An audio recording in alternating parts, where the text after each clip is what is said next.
Oke, mungkin untuk layarnya sudah muncul ya Bapak dan Ibu untuk eh, layar technical analysis.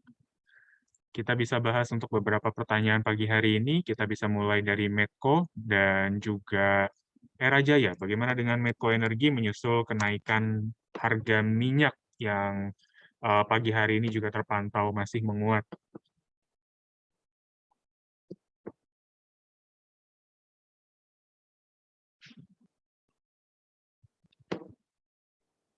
Baik, untuk Medco sendiri, kami eh, lihat dengan analisa teknikal. Yang pertama mungkin Medco Energi saat ini atau di periode sebelumnya ya sempat rebound di area 470.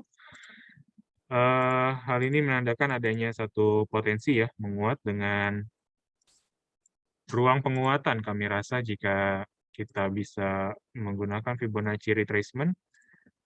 Ya, mungkin untuk perdagangan kemarin sempat tembus atau menyentuh area resisten pertama ya, atau target price pertama di 510.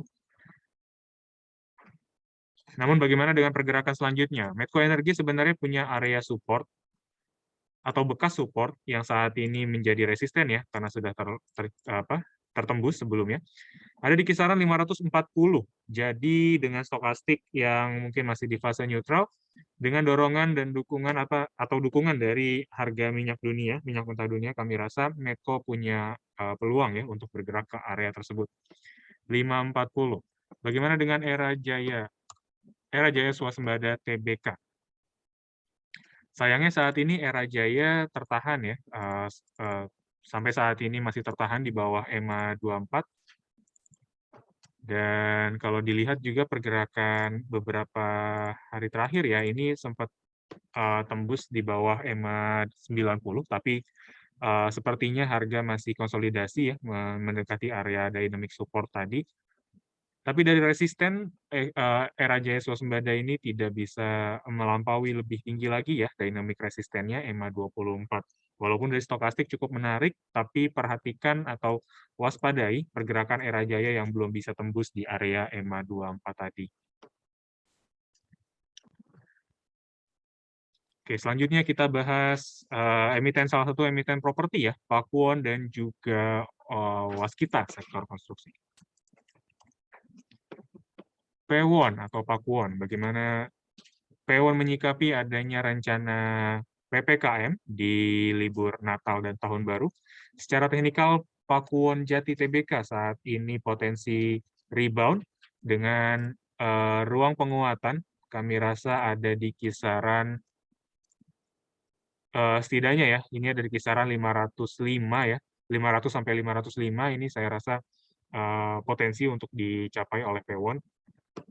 Namun bagaimana dengan pergerakan ke depannya atau selanjutnya, saya atau kami belum bisa memastikan ya Pewon ini apakah masih bergerak di fase bullish jangka panjangnya atau tidak, karena adanya penembusan atau pergerakan di bawah EMA 90 ini sebenarnya signal yang kurang baik ya, menandakan signal awal adanya bearish trend reversal. Jadi kalaupun Pewon ini tertahan di bawah EMA 24, saya rasa Pewon cukup memberikan sinyal ya adanya bearish reversal dan mengakhiri fase bullish-nya yang sudah terjadi dari pertengahan tahun ini ya, atau dari bulan Juli lalu. Jadi kurang lebih seperti itu untuk Pewon. Bagaimana dengan Waskita Karya? WSKT. Dari jangka pendek kita bisa lihat di sini WSKT dari pergerakannya sendiri ya, tertahan di rata-rata harian 13 hari, exponential moving average.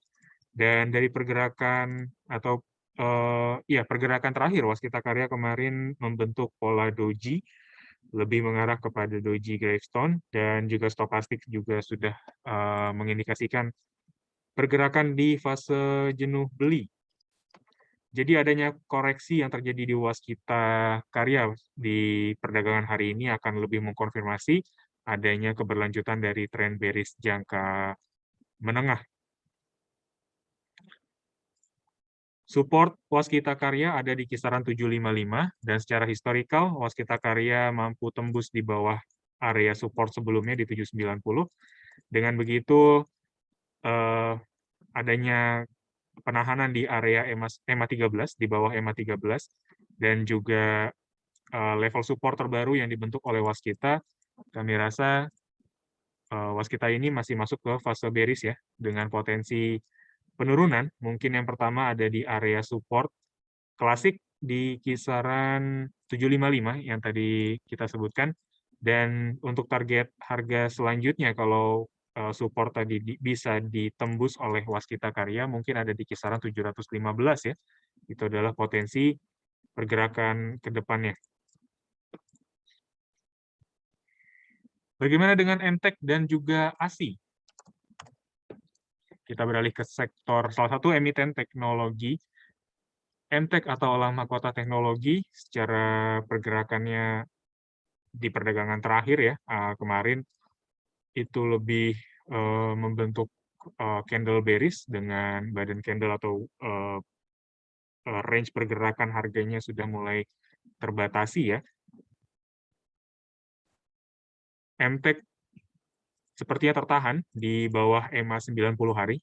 Jadi dengan begitu saya rasa ini perlu sudah mulai diwaspadai ya oleh Bapak dan Ibu, dan kalau punya MTEK sebelumnya bisa dipertimbangkan untuk sell on strength atau jual di perdagangan hari ini. Secara historikal MTEK ini memang terus tertahan di EMA 90, walaupun ada pencapaian atau penembusan di atas level tersebut, MTEK tidak lama bertahan ya di atas EMA 90, kemudian melanjutkan tren bearish-nya kembali. Jadi kami khawatirkan MTEK ini akan melanjutkan lagi pergerakan historikalnya dengan area support yang dimiliki oleh MTEK ada di kisaran 1815 atau 1820 maksud saya. Selanjutnya bagaimana dengan Astra International Tbk? ASI masih mampu bertahan di atas EMA 90 sampai saat ini ya. Kita bisa lihat EMA 90 masih menjadi area dynamic support yang secara historikal Astra International juga menjadikan EMA 90 ini menjadi dynamic support yang kuat. Bagaimana dengan pergerakan selanjutnya? Astra International akan lebih mengkonfirmasi adanya signal bullish continuation jika harga mampu tembus di atas EMA 24. Potensi rebound, kami rasa mungkin ASI masih akan menguji dulu area 5.000 atau 6.000 ya. Kalau kita bulatkan ke atas, itu di area 6.000. Sebelum nanti akhirnya kalaupun ada penahanan di atas EMA 24, saya rasa target harga selanjutnya tentu ada di area resisten ya. Karena kalau begitu, memang Astra International akan melanjutkan tren bullish-nya, dan dalam analisa teknikal ya, kalaupun ada bullish continuation, tentu target selanjutnya itu akan berada di area resisten sebelumnya, seperti itu. Batas risiko jika Astra International kembali turun dan bergerak di bawah EMA 90, apalagi tembus di bawah area 5.600. Kalaupun ingin memastikan kembali, area 5.550 menjadi klasik support, penentu apakah Astra International ini masih bergerak di fase bullish atau tidak.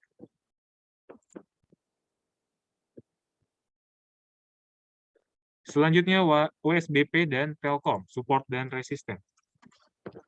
Waskita Beton Precast sudah menguat selama 3 hari.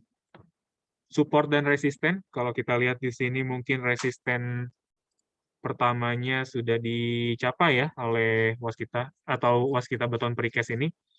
Sempat ditembus oleh WSBP di perdagangan kemarin, ada di kisaran 129, dan kalau kita bisa lihat di sini, mungkin resisten sebelumnya ya juga sudah ditembus ya, ada di kisaran 127. Bagaimana dengan resisten selanjutnya? Kalau kita lihat di sini, resisten selanjutnya cukup jauh. Klasik resisten ada di kisaran 150 ya, bekas support yang sudah ditembus sebelumnya. Bisa menjadi area resisten selanjutnya. Bagaimana dengan dynamic resisten dari exponential moving average dan juga Fibonacci retracement? Ada di kisaran 138, ini mendekati area EMA 24, Jadi area tersebut bisa diperhatikan terlebih dahulu.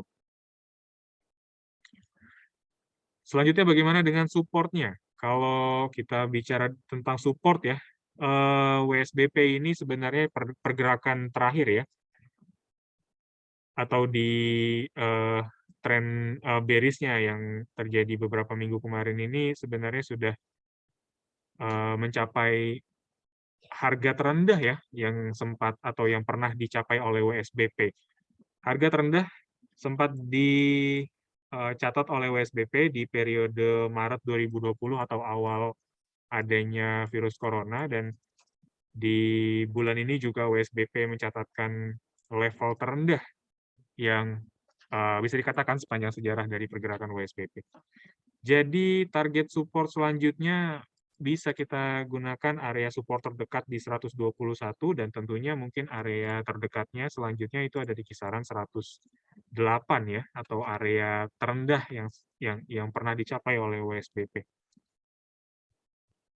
Mungkin seperti itu. Kalau dari Fibonacci retracement, saya rasa ini sudah melebihi area 1,618, dan ya, dan sekaligus juga sudah melampaui area support selanjutnya ya, 126, itu cukup jauh. Jadi mungkin kita bisa gunakan klasik support di 121 untuk klasik support pertama. Selanjutnya ada Telkom, Indonesia Persero Tbk. Telkom karena sudah melampaui area resistennya ya, di 3.880, tentunya kita bisa zoom out.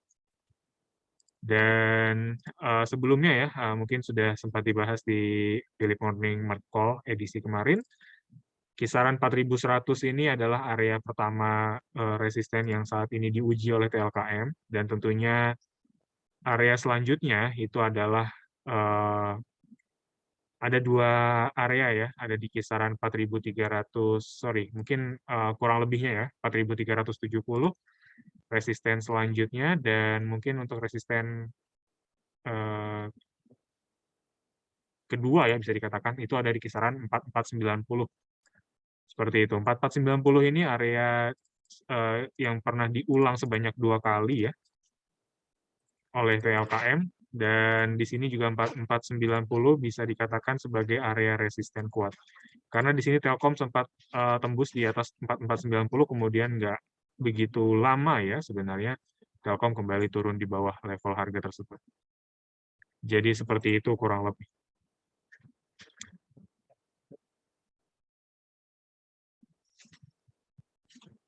Selanjutnya bagaimana dengan MDKA ya? MDKA atau Amerika Copper Gold Tbk. MDKA secara jangka panjang ini tentu Bapak dan Ibu bisa lihat ya, sangat baik dan bisa dikatakan cukup baik ya. Ya, sangat baik ya dengan adanya area resisten kuat di kisaran EMA 90 yang menjadi support kuatnya untuk MDKA. Bagaimana dengan jangka pendek? MDKA punya area support kuat di kisaran EMA 24. Stokastik cukup menunjukkan adanya signal bullish di perdagangan hari ini, dan Bapak dan Ibu bisa perhatikan ya untuk pergerakan dari MDKA sendiri. MDKA kalau kita lihat di sini sudah melampaui area 1,618 di 3.700. Bagaimana dengan target harga selanjutnya?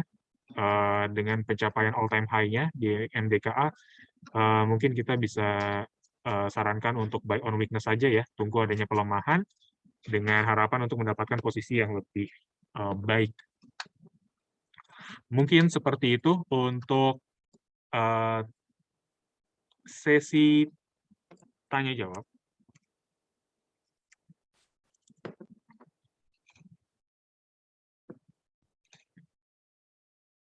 Sebentar lagi kita akan masuk ke sesi bersama emiten Indo Tambang Raya Megah Tbk.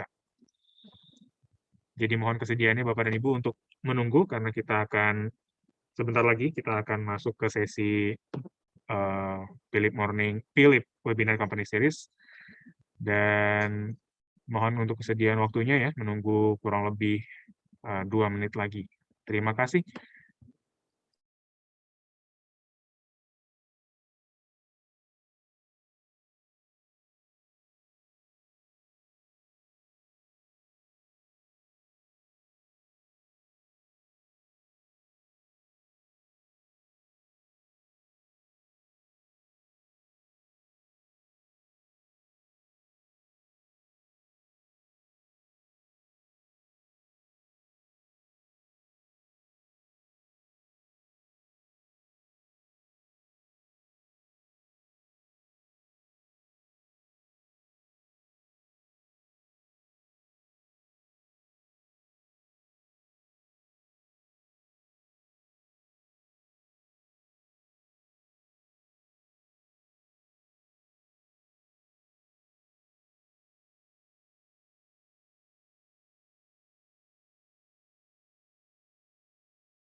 Baik, mungkin pagi hari ini kita sudah terhubung ya dengan Bapak Julius. Mungkin sambil menunggu Pak Julius Ya, untuk join pagi hari ini.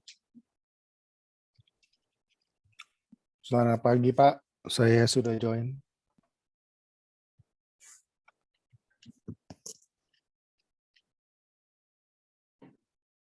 Ya, apakah sudah join?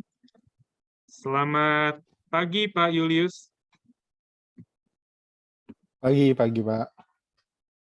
Ya, terima kasih banyak Pak Julius sudah mau bergabung di Philip Webinar Company Series bersama Philip Sekuritas pagi hari ini. Terima kasih banyak. Oke, jadi saya perkenalkan terlebih dahulu. Beliau adalah Direktur Investor Relation dan Corporate Communication dari PT Indo Tambang Raya Megah Tbk. Ya, jadi Pak Julius, mungkin kita sudah masuk ke sesi webinar Company Series. Jadi untuk presentasi dan pembahasannya dipersilakan Pak Julius.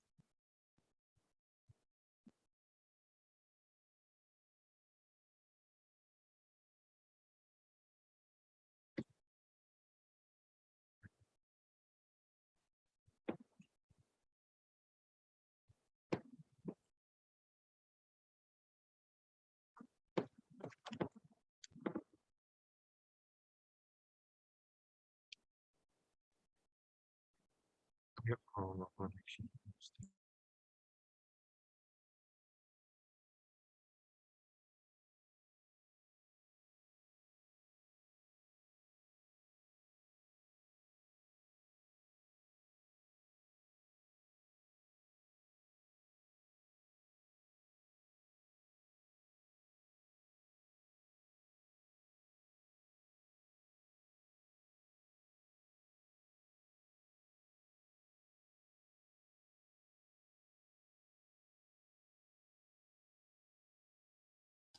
Halo, selamat pagi Pak Julius. Mohon maaf, mungkin Pagi tadi Pak. ada satu gangguan ya Pak ya. Iya, kelihatannya internet Ya, saya putus nih. baik. Ya, Iya, oke. mohon maaf Pak Julius untuk gangguannya dan mungkin saya ulangi kembali ya untuk narasumber pagi hari ini bersama Bapak Julius Kurniawan Gozali. Beliau adalah Direktur Investor Relation dan Corporate Communication PT Indo Tambang Raya Megah Tbk. Saya ucapkan terima kasih sudah uh, menyempatkan waktunya untuk sharing bersama kami di Philip Webinar Company Series dan mungkin untuk mempersingkat waktu, saya persilakan untuk Pak Julius menyampaikan presentasinya. Baik, terima kasih Pak. Mungkin kita bisa langsung dengan presentasi sekilas briefing mengenai ITM as in general. Saya ada tim dari IR saya yang mungkin akan membantu untuk mempresentasikannya. Mungkin kita spend sekitar 25 menit, 30 menit maksimum untuk company profile dari ITM ini. Kemudian nanti kita bisa lanjutkan dengan Q&A session. Mungkin dari Pak Herdit atau Agung bisa di-share presentasinya. Iya, kebetulan belum bisa share screen, Pak. Masih disabled by host. Kalau bisa dibantu ya dari tim Philip untuk dibukakan aksesnya. Thank you.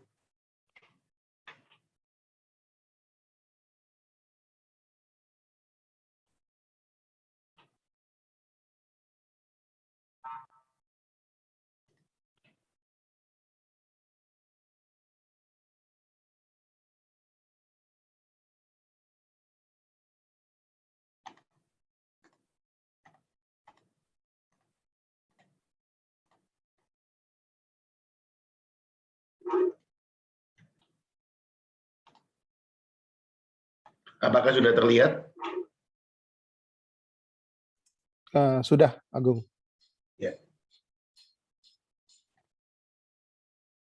Uh, ya, bisa dimulai, Pak. Silakan.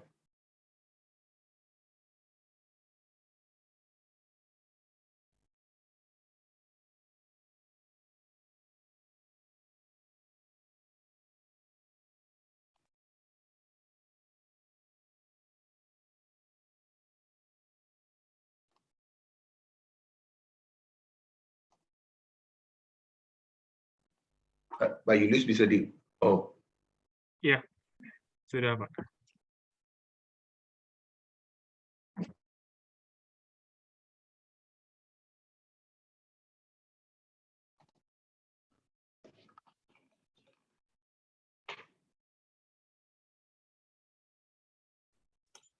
Sore Agung, dari Herdit bisa dimulai di presentasinya.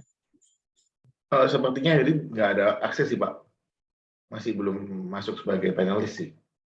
Oke, mungkin kalau gitu untuk mempersingkat waktu, saya akan mulai saja dengan presentasinya.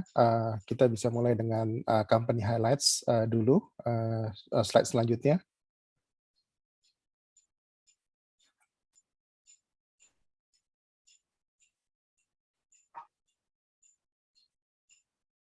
Oke, ini di slide ini adalah profil daripada ITM, di mana ITMG saat ini dimiliki 65% oleh Banpu sebagai main shareholder kita, yang juga sudah listed di Stock Exchange of Thailand, sedangkan remaining 35% saat ini dimiliki oleh publik, dengan porsi sekitar 3% saat ini hasil dari share buyback kita di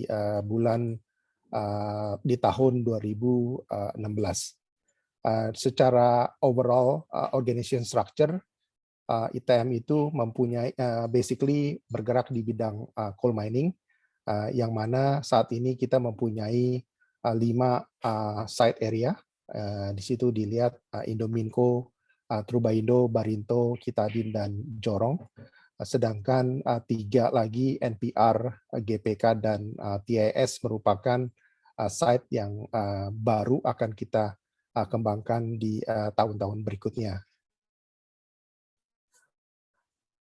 ITMG juga mempunyai in-house mining contractor sendiri bernama PT Trust, dan juga subsidiary anak perusahaan yang lain, terutama PT ITMI yang bergerak di bidang field trading, dengan PT IBU, IEU, dan IBP merupakan investment holding untuk power atau renewables company in the future. Dan kita juga punya company namanya EBP, Energi Batubara Perkasa, yang bergerak di bidang coal trading. Secara mining location itu sendiri, semua terletak di Kalimantan, yang mana sebagian besar terletak di Kalimantan Timur. Untuk PT Jorong terletak di Kalimantan Selatan, dan juga untuk NPR dan Barinto sendiri itu ada di sentral Kalimantan. Dan dari sisi reserve-nya, kita mempunyai sekitar 300-an juta ton reserve, yang mana secara mine life itu saat ini berumur sekitar 15 tahun. Slide berikutnya. Ini adalah triwulan ketiga mengenai highlights dari productions dan juga performance ITMG, di mana dengan adanya kenaikan coal price yang cukup signifikan, performance daripada ITM increase significantly apabila dibandingkan dengan tahun 2020, dan juga dibandingkan dengan triwulan kedua 2021. Dan tentu saja dengan performance yang cukup solid ini, ITMG berhasil mengenerate EBITDA yang cukup kuat sebesar 290 juta US dollars, di mana ini adalah kenaikan hampir di atas 100% secara Q-on-Q, atau 700% secara year on year, dan juga mempunyai strong financial positions, yang mana kita lihat cash kita saat ini di akhir third quarter 2021 sebesar 510 juta US dollars, increase dari quarter sebelumnya sebesar 390 juta US dollars.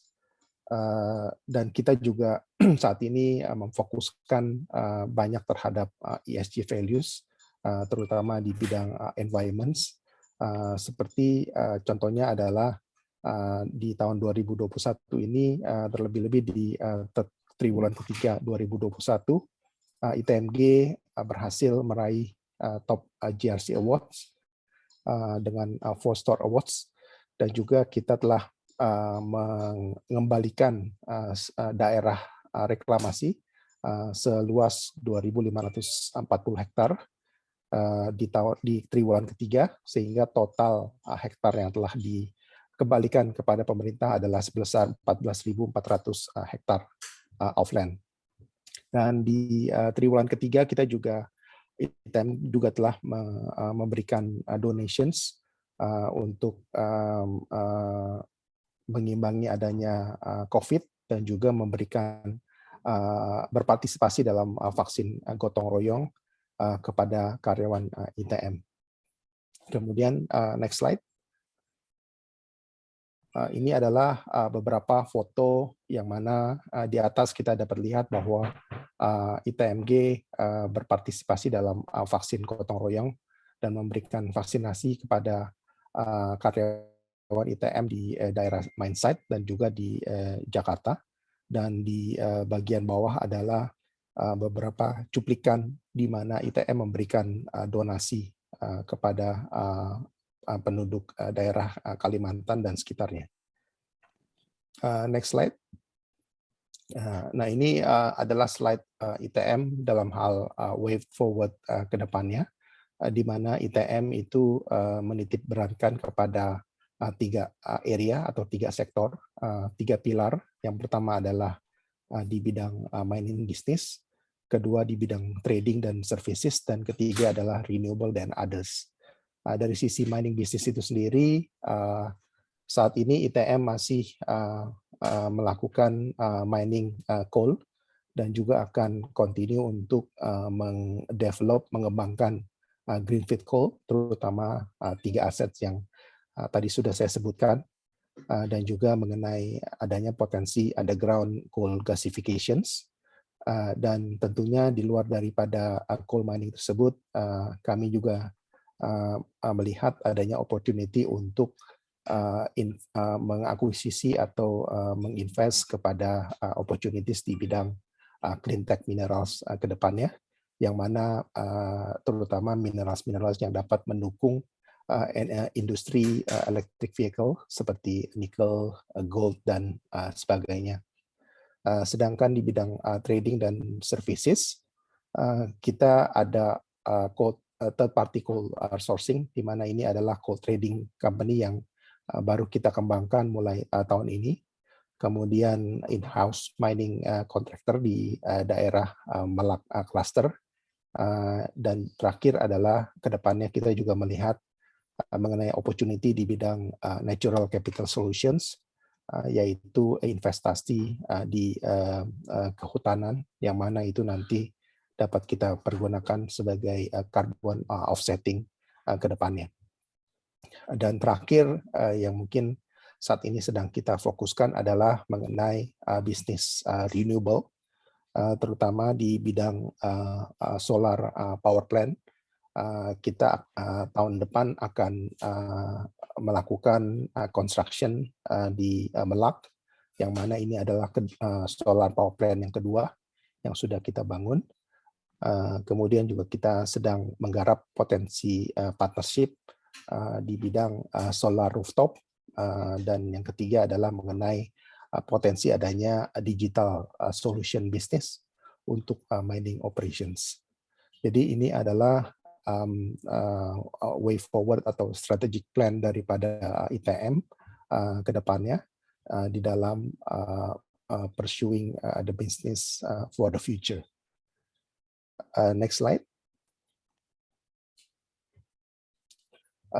Ini sekilas update mengenai proyek GPK atau Graha Panca Karsa, yang merupakan greenfield project daripada ITM.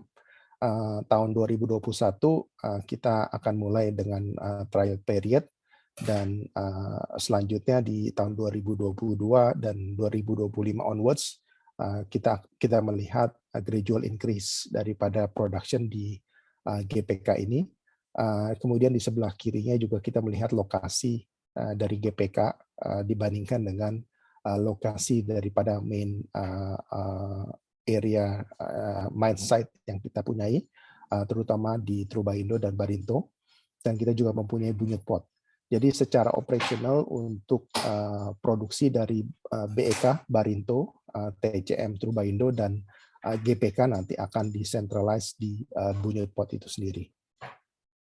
Dan dari sisi calorific value, kita melihat lebih ke arah low calorific value, yang mana produksi dari GPK ini nanti akan dapat dicampur atau di-blend dengan coal dari Indominco, Truba-Indo, dan Barinto, yang saat ini calorific value-nya adalah di level sekitar 6.000 sampai dengan 6.500. Oke, next slide.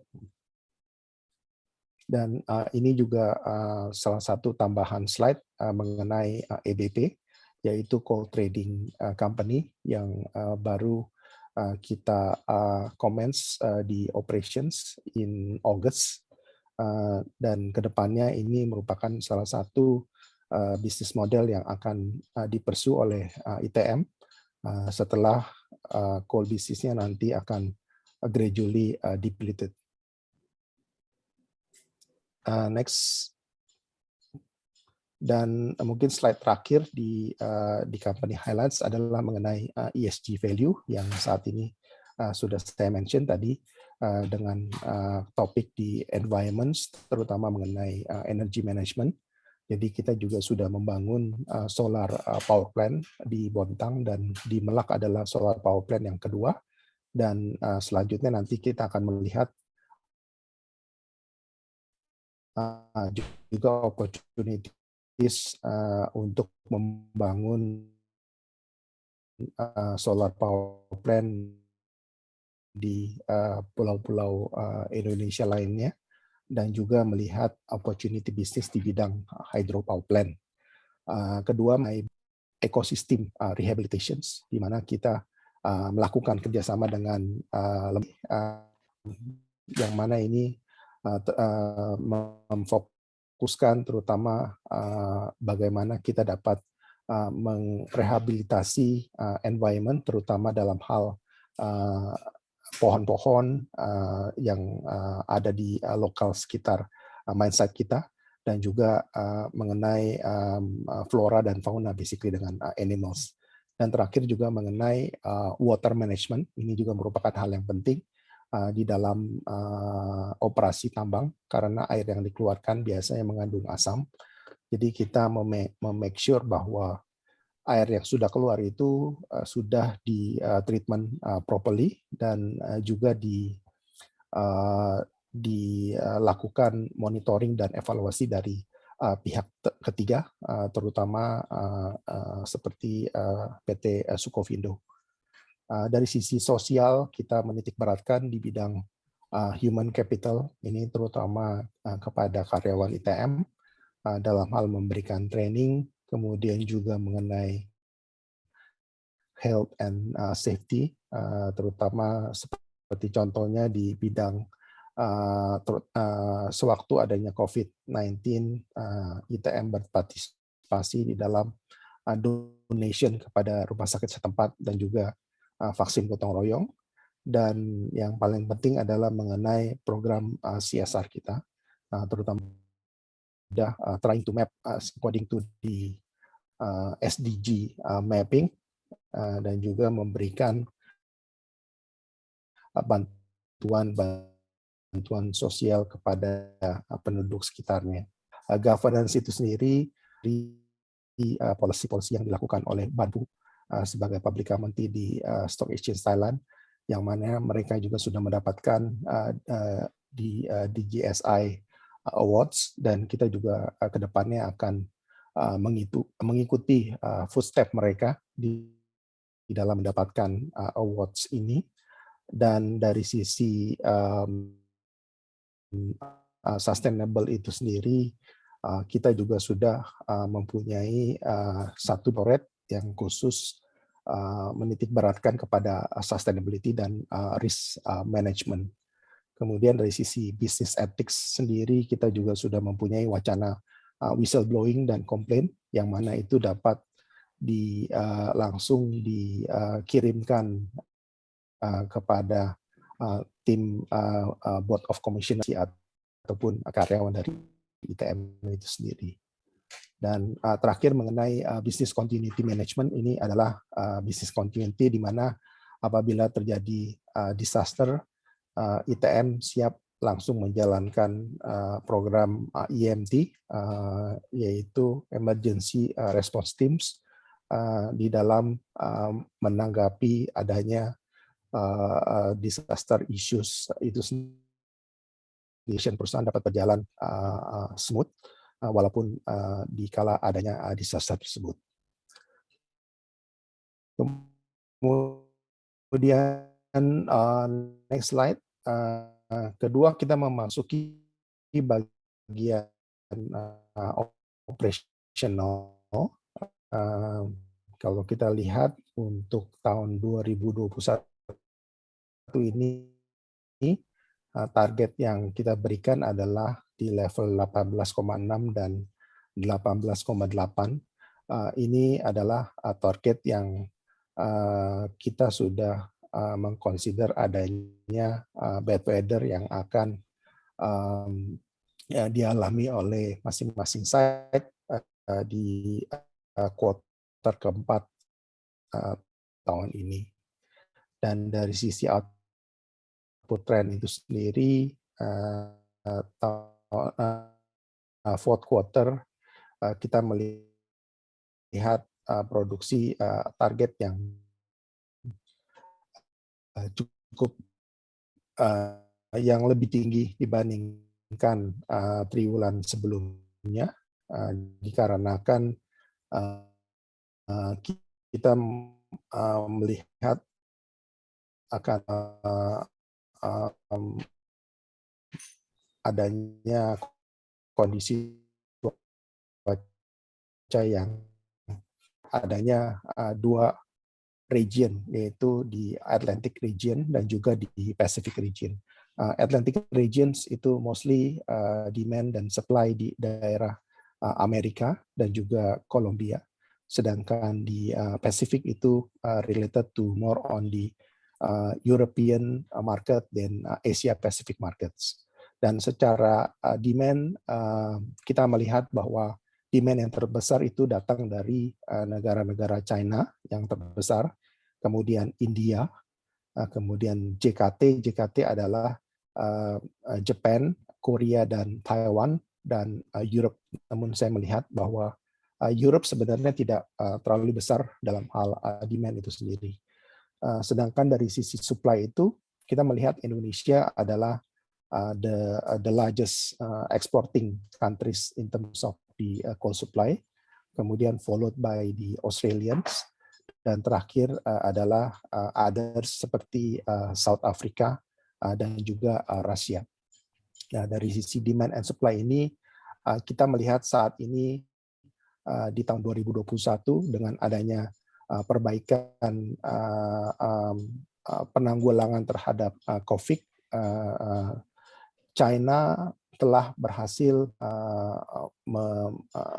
memperbaiki keadaan ekonominya, sehingga dari sisi consumption untuk coal itu sendiri naik signifikan. Sedangkan di sisi lain dari sisi supply, terutama Indonesia dan Australia mengalami cuaca yang cukup buruk, terutama di triwulan ketiga. Kita melihat bahwa Indonesia itu sendiri, kita melihat bahwa dengan adanya cuaca yang cukup buruk, produksi daripada Indonesia itu decline significantly. Kemudian juga ada isu mengenai domestic market obligations, di mana banyak coal producers yang melakukan ekspor kepada negara-negara di luar domestik, dikarenakan price yang cukup atraktif, sehingga adanya kekurangan dari sisi supply di local, di domestic market itu sendiri. Kemudian dari sisi Australia juga karena adanya La Nina dan juga adanya supply issues antara Australia dengan China yang saat ini masih belum solve juga. Australia supply dari Australia sepertinya cukup terhenti untuk sementara waktu kepada China itu sendiri. Dengan adanya situasi seperti ini, kita melihat coal price yang naik cukup signifikan above the level $200 per tonnya. Namun dengan adanya government daripada China itu sendiri yang telah step in untuk mengontrol domestic coal price di China, harga global coal price itu sendiri telah berangsur-angsur baik atau turun dari level 270-an ke level 150 sampai dengan 170. Kami melihat fluktuasi daripada harga coal price ini dalam waktu 2 sampai 3 bulan ke depan, dikarenakan saat ini China sedang memasuki musim dingin, di mana consumption dari para coal itu sendiri akan naik cukup signifikan. Sedangkan di lain pihak seperti Indonesia saat ini sedang struggling untuk increase di productions dikarenakan cuaca yang sudah mulai bersahabat walaupun curah hujan masih cukup tinggi. Sedangkan Australia saat ini adanya La Nina yang mana itu juga curah hujan juga cukup banyak sehingga hampering di production from di Australia. Jadi mungkin itu sekilas daripada global market trend di dunia saat ini. Kemudian next, ini adalah mengenai benchmark dan ASP dari ITM itu sendiri. Jadi kita melihat dari kalau yang biru tua, warna biru tua itu di mana coal price Newcastle itu naik cukup signifikan di level hampir 230-an pada periode sekitar bulan Agustus September memasuki bulan Oktober. Dan dari sisi ITM sendiri ASP average untuk triwulan ketiga adalah sebesar 111 dan kita melihat adanya increase uptrend dari sisi ASP untuk ITM itu sendiri. Kemudian next slide. Ini adalah coal sales selama 9 bulan. Jadi kalau kita melihat in terms of the percentage itu sendiri, China adalah sebesar 28%, kemudian Indonesia 21%, dan Jepang adalah 14%, dan terakhir adalah Filipina sebesar 10%. Jadi ini 4 negara ini adalah merupakan dominant countries yang merupakan penjualan daripada ITM itu sendiri. Sedangkan dari sisi coal sales untuk 9 bulan pertama adalah sebesar 14,8 juta ton. Kemudian next slide. Dari sisi indikatif untuk tahun 2021, saat ini kita sudah semua volumenya sudah terjual, yang mana 84% itu harganya sudah fix dan 16% lagi ini masih tergantung dengan level daripada coal price saat ini. Dan kita melihat coal price saat ini adalah sebesar 150-an, 170-an level coal price, jadi masih cukup tinggi juga dibandingkan triwulan-triwulan sebelumnya. Oke, kemudian next on the financial performance itu sendiri. Next slide. Ini adalah highlights daripada performance dari ITM. Jadi dari sisi coal sales itu sendiri di triwulan ketiga adalah sebesar 5,8 juta ton, itu meningkat dibandingkan triwulan sebelumnya yang 4,9. Fourth quarter dari sisi sales juga diharapkan akan meningkat lagi. Dari sisi ASP kita juga melihat bahwa second triwulan kedua adalah sebesar $80 triwulan ketiga adalah 111, jadi sudah 3 digits number, dan fourth quarter ASP juga di-expected akan lebih tinggi dari angka $111 per ton. Dan tentu saja dari sisi revenue dan EBITDA itu sendiri juga meningkat cukup pesat dibandingkan last quarter, second quarter. EBITDA adalah sebesar 291 di-compare dengan 138 atau meningkat sebesar 111, dan net income adalah sebesar 154, naik dibandingkan second quarter yang sebesar 76 juta US dollars. Dan kalau kita lihat di sisi 9 bulan performance dibandingkan tahun lalu juga dari sisi performance meningkat cukup tajam. Ini terutama disebabkan karena ASP yang meningkat cukup signifikan.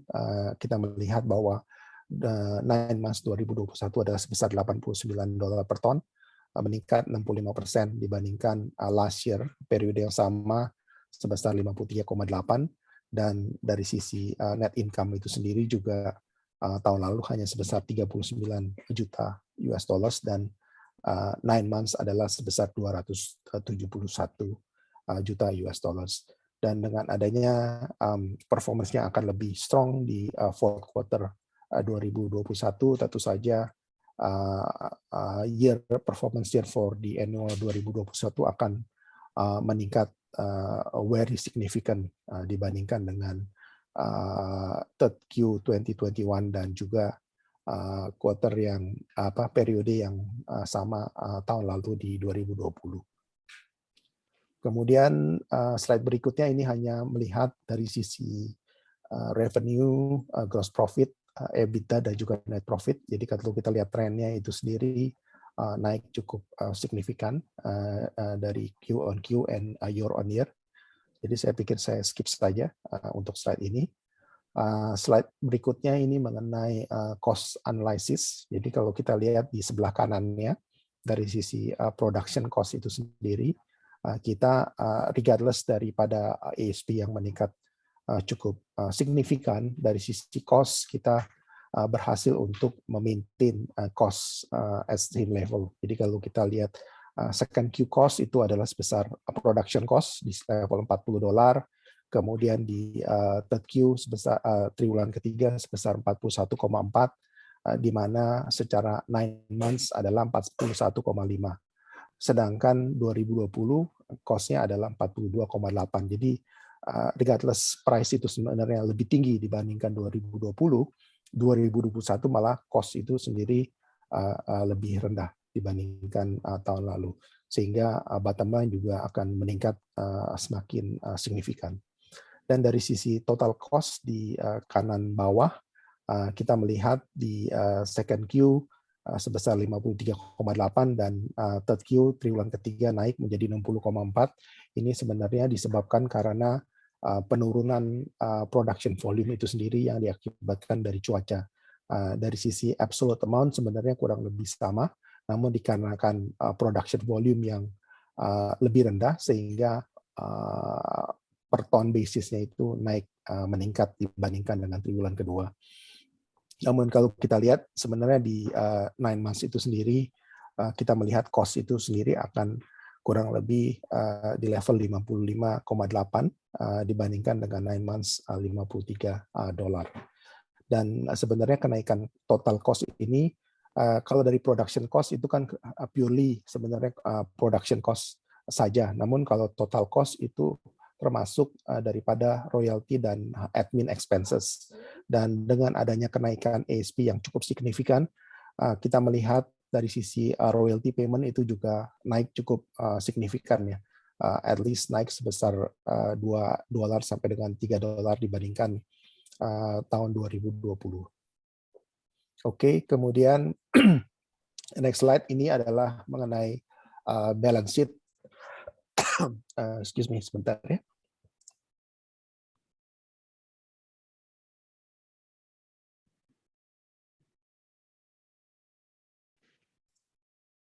Ya, ini adalah mengenai balance sheet daripada ITMG itu sendiri. Jadi kalau kita lihat ITMG balance sheet itu cukup strong dari sisi cash balance itu sendiri adalah sebesar 500 juta US dollars, dan dari sisi loan kita mempunyai 31 juta dolar outstanding loan, long term loan, dan maturitiesnya adalah sebesar 9 juta dolar. Jadi in total debt kita hanya sebesar 40 juta US dollars.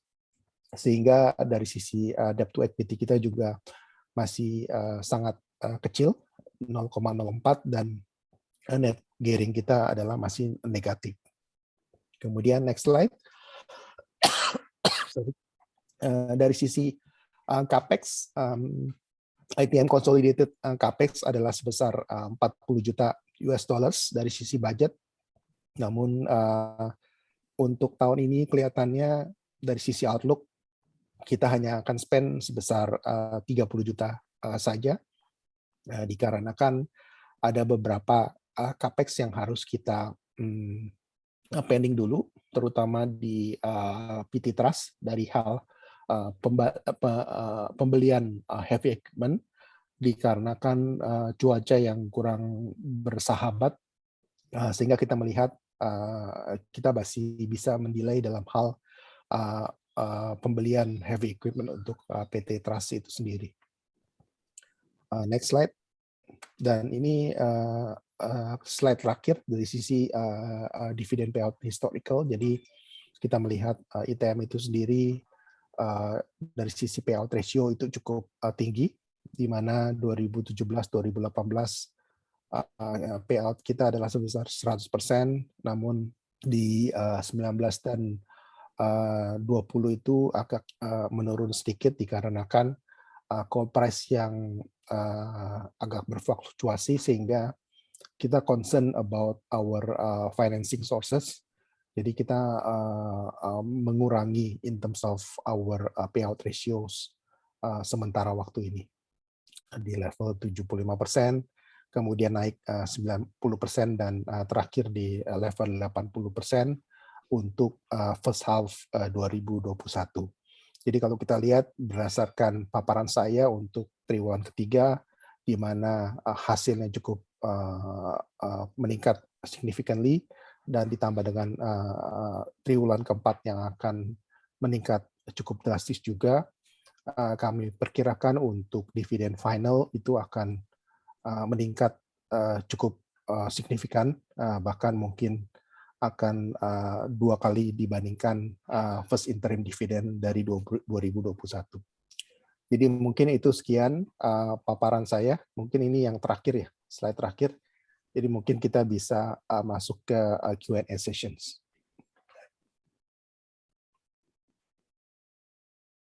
Baik, terima kasih banyak Pak Julius untuk pemaparannya, luar biasa sekali, dan profil dan serta penjelasan dari Pak Julius sudah sangat jelas ya. Jadi semoga dengan adanya slide ini dan juga event ini pagi hari ini bisa memberikan wawasan lebih dan bisa memperkenalkan ITMG lebih dalam lagi ya kepada para nasabah Philips Sekuritas Indonesia. Terima kasih banyak Pak Julius untuk pemaparannya, dan ya karena kita sudah masuk ke sesi tanya jawab, jadi mungkin bisa saya buka untuk pertanyaan pertama. Di sini ada yang menanyakan bagaimana dengan proyeksi tahun 2022 mengingat harga batubara sempat naik ke rekor di tahun ini. Apakah batubara perseroan dijual berdasarkan harga fixnya atau bagaimana Pak? Karena tadi Pak Julius sempat menyinggung adanya fixed price ya yang sudah diterima atau yang dimiliki oleh ITMG. Silakan Pak Julius. Ya, terima kasih. Jadi basically dari sisi penjualan, ITMG akan merefer mengenai harga batubara dunia, terutama benchmarking dari price di Newcastle itu sendiri. Dan memang tadi harga price fix itu dikarenakan beberapa daripada volume itu sudah actual number. Jadi kalau kita lihat misalnya tadi yang 80% something itu disebabkan karena triwulan pertama, triwulan kedua, dan triwulan ketiga itu sudah actual number, sehingga otomatis harganya adalah fix. Sedangkan sebagian besarnya lagi saat ini masih floating berdasarkan indeks market saat batu bara tersebut dikirimkan. Dari sisi tren 2022, sebenarnya kita masih melihat harga batu bara yang cukup kuat, walaupun memang kita tidak bisa ekspektasi batu bara di level 270-280 kembali. Sebenarnya 270 dan 280 itu dikarenakan waktu itu adanya peristiwa yang tiba-tiba, di mana sebenarnya demand yang meningkat cukup signifikan, terutama karena adanya perbaikan ekonomi di China, sedangkan di Indonesia itu sendiri supply itu shrinking, menipis dikarenakan adanya bad weather. Even di ITMG sendiri di triwulan ketiga kami hampir mengeluarkan statement force major dikarenakan selama 2 minggu di daerah South Kalimantan Selatan itu kita tidak bisa beroperasi sama sekali karena hujan deras terus-menerus hampir 24 jam. Sehingga tidak memungkinkan bagi tim untuk melakukan operation karena situasi kondisi site yang cukup licin dan berbahaya.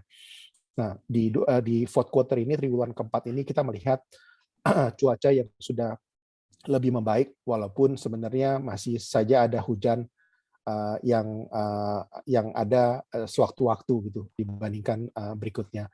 Jadi kembali lagi 2022 sebenarnya kita masih melihat harga level batu bara masih cukup optimis, mungkin di level antara 140 sampai dengan 160 dolar untuk target kita secara average. Namun kelihatannya kalau di atas 200 dolar per ton itu kelihatannya sudah tidak memungkinkan ya, kecuali adanya peristiwa yang tidak kita ekspektasi gitu, seperti misalnya tiba-tiba banjir, kemudian hujan yang cukup lama selama 2 bulan, atau tiba-tiba misalnya India juga berhasil menangani situasi COVID dan increase di demand itu sendiri. Karena saat ini kita melihat potensi dari India, namun dikarenakan India juga situasinya kurang lebih sama dengan Indonesia, yang mana dari sisi demand coal itu sendiri mereka belum bisa meningkat seperti China. Jadi kita melihat bahwa demand daripada India itu sendiri masih stagnan saat ini. Kurang lebih seperti itu. Baik, terima kasih banyak Pak Julius. Semoga tadi sudah sangat menjawab ya untuk pertanyaannya. Jadi untuk proyeksi tahun 2022 sebenarnya target atau average dari harga batu bara ekspektasinya pun juga masih tetap lebih tinggi ya Pak ya dibandingkan tahun 2020. Iya, Baik. betul. Ya, jadi mungkin seperti itu untuk pertanyaan pertama. Kita bisa pindah ke pertanyaan kedua ya Pak ya. Di sini sudah ada yang menanyakan apa tanggapan dari ITMG dan strateginya seiring dengan rencana negara-negara untuk mengurangi penggunaan batu bara secara bertahap. Mungkin dipersilakan Pak untuk jawabannya. Ya, memang dari rencana untuk mengurangi penggunaan batu bara secara bertahap itu akan terjadi, namun saya pikir itu akan gradually. Jadi kalau kita lihat even for Indonesia itself, dari Pak Presiden Jokowi itu sendiri melihat bahwa komitmen adalah di level di tahun 2040 dan berangsur-angsur mungkin di 2050. Jadi kalau kita melihat memang sampai dengan 2050 itu kan masih 20 tahunan lagi. Dan even di tahun 2050 atau 2060 seperti yang yang sudah dikomunikasikan oleh PLN sendiri, PLN Indonesia tetap akan menggunakan power plant berbasis batu bara, walaupun mungkin tidak akan dioperate oleh PLN itu sendiri. Jadi di tahun 2050 itu nanti akan mulai berangsur peralihan dari sisi operator dari PLN ke private company. Jadi kalau kita melihat sebenarnya by 2050, walaupun Indonesia klaim bahwa mereka tidak akan menggunakan batu bara lagi, tapi sebenarnya pemerintah tidak akan menggunakan batu bara lagi, tapi sebenarnya coal-fired power plant itu masih akan eksis di Indonesia, even sampai 2060, hanya porsinya itu akan berkurang. di mana sekarang ini porsinya adalah sebesar 56-57% dari total di energi di Indonesia. Di tahun 2050 itu akan berkurang menjadi hanya 30% saja. Namun ya 30% tetap ada coal fire power plant. Jadi pengurangan batu bara akan terjadi, namun tidak akan sekaligus. Dan saya juga melihat sebenarnya penggunaan batu bara ini masih tetap diperlukan karena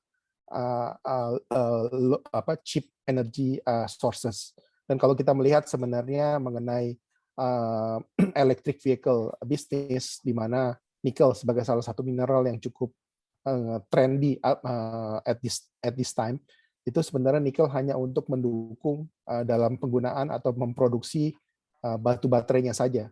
Sedangkan untuk electricity-nya atau energi itu sendiri saat ini juga kita masih big question mark ya, tanda tanya besar, apakah apabila kita masuk ke renewable energy itu akan sufficient untuk mencukupi untuk kebutuhan electricity di Indonesia itu sendiri.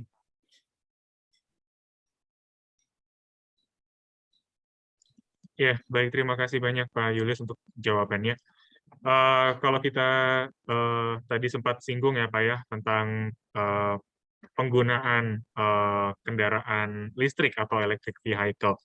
Ngomong-ngomong tentang apa namanya proyeksi dan juga outlook ke depannya mengenai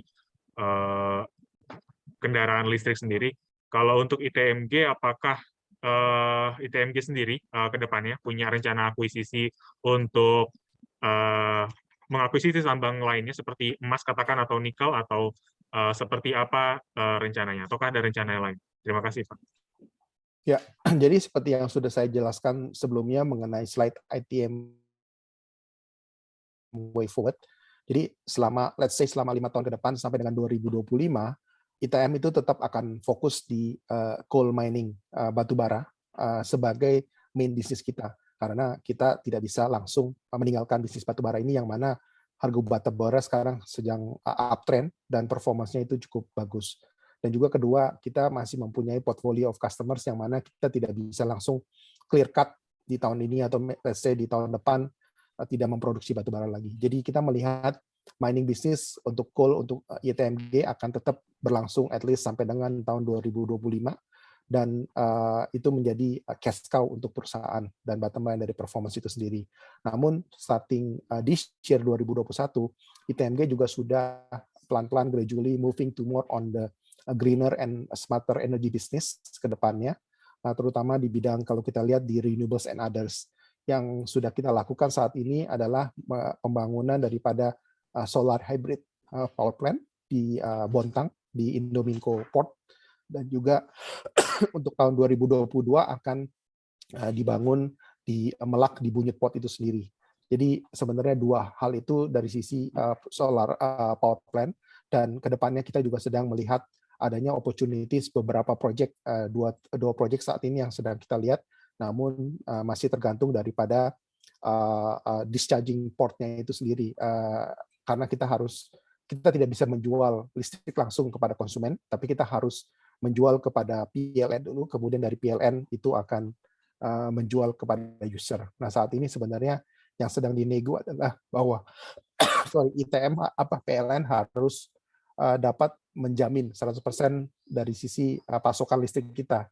Karena yang kita khawatirkan adalah kalau kita tidak ada jaminan dari PLN, kemudian tiba-tiba PLN bilang, oh saya nggak mau beli listriknya dari Anda, itu proyek yang sudah kita konstruksikan, mau kita salurkan kemana gitu, sedangkan kita sendiri tidak bisa menjual listriknya gitu. Jadi itu yang sedang kita negosiasikan kepada PLN bahwa di dalam kontraknya itu sendiri selama 20-30 tahun ke depan, itu PLN harus dapat menjamin 100% dari pembelian listrik yang kita hasilkan. Jadi itu sebenarnya yang boleh dibilang main big point-nya lah.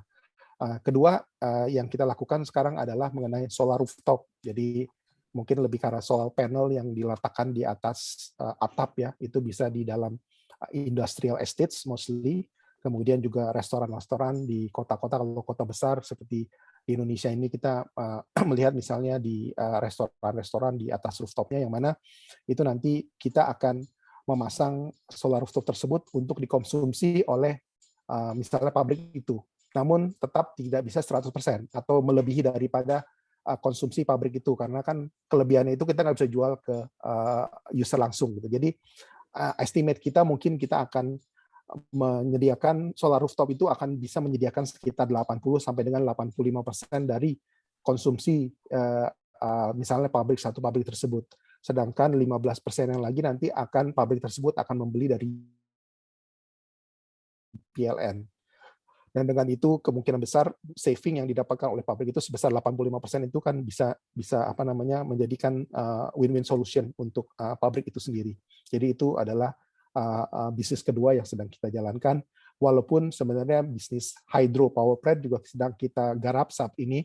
Namun ya terus terang dikarenakan lokasi dari Indonesia itu sendiri agak susah ya. Kita lihat sebenarnya potensinya lebih banyak hanya di daerah Sulawesi, yang mana itu cukup berlimpah dari sisi hydro itu sendiri, tapi ya chancesnya agak lebih susah dibandingkan dengan solar hybrid power plant yang sedang kita explore saat ini. Dan ketiga, otomatis mengenai digital solutions, karena kita juga saat ini sudah trying to move to the digital era. Jadi kita sudah banyak mengembangkan software yang kita sudah gunakan untuk di mindset kita, dan kedepannya kita akan kembangkan untuk kita jual kepada third party customers juga sebagai salah satu revenue kita itu sendiri. Dan terakhir tentu saja 2 project di atas mining business ya bukan coal tapi lebih ke arah mineral. Nah ini seperti misalnya gold, karena gold kan sebenarnya cukup stabil di dalam keadaan ekonomi yang memburuk atau terpuruk, biasanya orang akan shifted to gold. Jadi gold price akan good ke depannya. Dan kedua juga mineral yang digunakan untuk support kepada industri. Contohnya misalnya nikel, kemudian copper, yang mana itu merupakan bahan bakar utama ya, bahan dasar utama untuk pembuatan batu baterainya. Dan of course juga sebenarnya kita ada satu ini sesuai dengan arahan daripada ISDM itu sendiri, di mana mengenai underground coal gasifications, yang mana sebenarnya saat ini di daerah Indominco kita melihat adanya potensi gasification yang cukup besar dalam bentuk etanol. Jadi kita akan saat ini masih sedang kita feasibility study, dan hopefully by 2022 feasibility study selesai, dan 2023 kita udah mulai bisa operations untuk gasification ini. Dan ini kelihatannya proyeknya cukup menjanjikan ke depannya untuk mendapatkan bottom line profit yang cukup tinggi itu ya. Jadi itu sebenarnya beberapa poin yang kita lihat sebenarnya untuk kemajuan bisnis ITM ke depannya, dan otomatis pelan-pelan bisnis batubara akan kita tinggalkan, namun kita tidak bisa langsung clear cut itu karena melihat potensi performance yang cukup bagus. Kalau kita langsung cut sekarang, kemudian kita move ke solar rooftop dan sebagainya, itu tentu saja seperti biasa kalau company yang baru mulai operasi itu kan pasti otomatis revenue akan fluctuation up and down, dan performance juga bottom line belum tentu akan profit gitu. Nah itu akan kita tutupi dengan cash cow-nya dari mining atau coal mining operations. Kurang lebih begitu, Pak. Iya, terima kasih banyak Pak Julius untuk pertanyaannya. Mungkin kita bisa beralih ke pertanyaan selanjutnya ya Pak ya.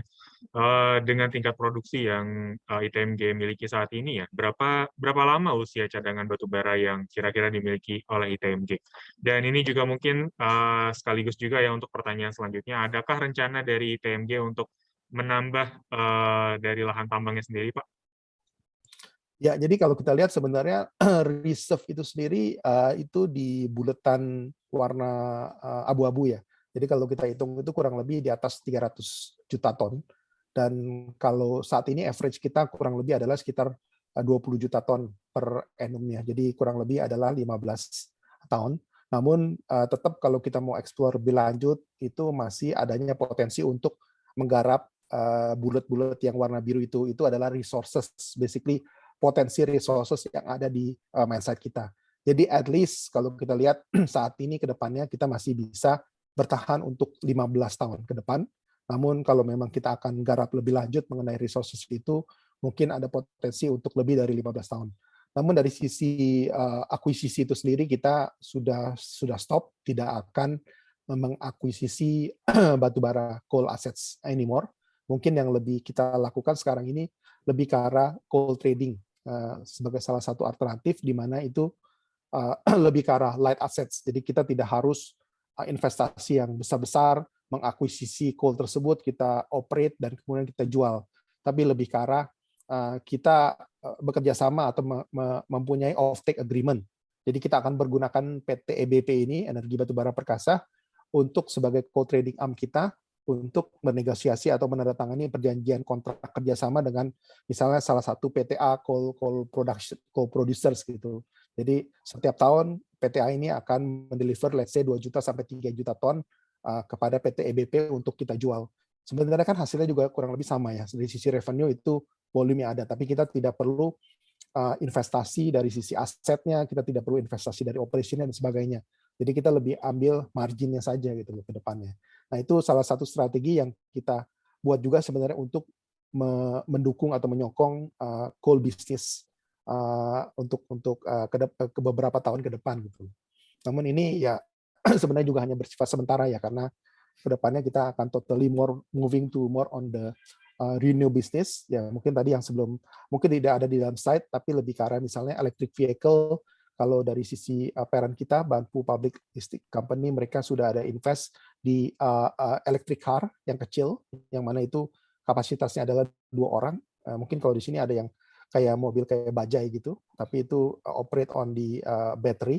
Nah itu dari sisi parents kita sudah ada kerjasama dengan pihak luarnya untuk memproduksi mobil itu. Nah kedepannya mungkin nanti kita juga bisa mengambil expertise dari mereka untuk memproduksi mobil itu. Kemudian juga cruise boat itu kayak semacam kapal pesiar yang mana digunakan di daerah daerah tourism di Thailand itu sendiri. Nah kita kepikiran untuk investasi di seperti itu juga untuk daerah di Bali, yang mana nanti misalnya dari sisi turis yang di Bali itu akan dapat menyewa cruise boat tersebut. Jadi cruise boat itu tidak gede tapi dioperate oleh electric car. Dan yang terakhir mungkin lebih ke arah electric vehicle seperti misalnya motorcycle dan juga dengan tools-nya ke depan untuk mendukung proyek EV industry in the future, Pak. Namun itu kelihatannya juga masih mungkin another 5 years, 2025 sampai dengan 2030 strategic plan kita ke depannya. Jadi saat ini belum kita masukkan ke dalam presentasi kita, Pak. Ya, baik. Terima kasih banyak, Pak Julius. Dan mungkin ini pertanyaan selanjutnya ya, mungkin salah satu dari investor retail ya Pak ya. Apakah ITMG ke depan punya rencana untuk stock split Pak, supaya harga sahamnya dapat lebih terjangkau? Ya saat ini sih sebenarnya kita ada kepikiran seperti itu Pak, cuman masih dalam consideration ya, karena stock split ini harus dari approval shareholder kita dari Banpu, dan kelihatannya kita masih perlu waktu lah untuk memberikan benefit and disadvantages-nya kepada shareholder kita yang mana sebenarnya belum terlalu mengetahui mengenai kondisi market di Indonesia itu sendiri. Jadi kalau dari sisi Indonesia mungkin kita sudah ada kepikiran rencana itu ke depannya, namun itu masih really subject on discussion with the management and the shareholders, Pak. Oke, baik. Mungkin kurang lebih seperti itu ya untuk jawaban dari pertanyaan Bapak dan Ibu tadi. Dan mungkin pertanyaan tadi sekaligus menjadi pertanyaan terakhir, Pak, di sesi Q&A, berhubung waktu sudah menunjukkan pukul 10 waktu Indonesia Barat. Jadi mungkin untuk sesi pilih webinar company series harus disudahi. Saya ucapkan terima kasih banyak untuk Pak Julius dan juga Pak Agung yang sudah bersedia untuk sharing dan juga mengenalkan ITMG lebih dalam di depan para nasabah Philips Sekuritas Indonesia. Terima kasih banyak Pak Julius dan Pak Agung. Sukses dan sehat selalu untuk Bapak. Dan mungkin begitu juga untuk sesi Philips Webinar Company Series. Jadi untuk Bapak dan Ibu terima kasih untuk segala pertanyaan dan juga atensinya. Kita ingatkan kembali bahwa Philips Webinar Company Series akan hadir di kedepannya bersama emiten-emiten lainnya, dan tentunya saya juga ingatkan untuk tetap join atau mengikuti Philips morning market call yang akan diadakan setiap pagi pukul 8.30 sampai 9.30 pagi. Terima kasih untuk Pak Julius dan Pak Agung. Sukses selalu untuk ITMG juga.